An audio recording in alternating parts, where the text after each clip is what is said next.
Salut à tous et bienvenue dans cette nouvelle vidéo. Ça faisait une éternité que je voulais reproduire ce make-up que Mikey de la chaîne Glam & Gore avait fait il y a un petit temps de ça sur sa chaîne. Du coup je ne sais pas si c'est elle qui a eu l'idée originale de ce make-up, mais dans le doute je la crédite, comme ça tout le monde est content. Donc pour créer cette prothèse de langue, il vous faudra un bloc de plastiline dans lequel vous allez creuser une forme de langue, bien entendu.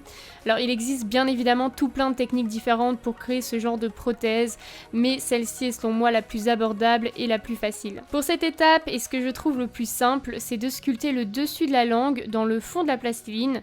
Je sais que Mikey avait fait l'inverse, mais j'ai essayé et j'aimais pas du tout le résultat. Donc là c'est un peu compliqué à expliquer, mais en gros il vous faudra sculpter à l'envers, dans la mesure où le moule est en fait le négatif de la prothèse finale. Donc c'est pour ça que vous pouvez voir qu'il y a une sorte de petit bombé au milieu, donc dans le fond de la plastiline, ce qui donnera en fait un creux sur la prothèse qui fera office de la petite rainure qu'on a sur notre langue. Une fois que ça c'est fait, je viens texturiser le tout à l'aide de ce petit outil brosse et je fais également tout plein de petits trous avec un outil pointu. Je fais ensuite en sorte que tous les bords soient à la même hauteur pour éviter que ma gélatine coule dans tous les sens une fois que je la verserai dans le moule, et je crée également un petit ourlet tout autour qui définira le dessous de la langue.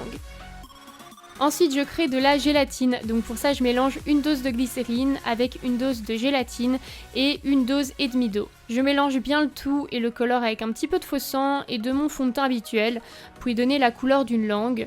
Et enfin je fais chauffer le tout au micro-ondes en l'arrêtant toutes les 15 secondes environ pour éviter que ça boue.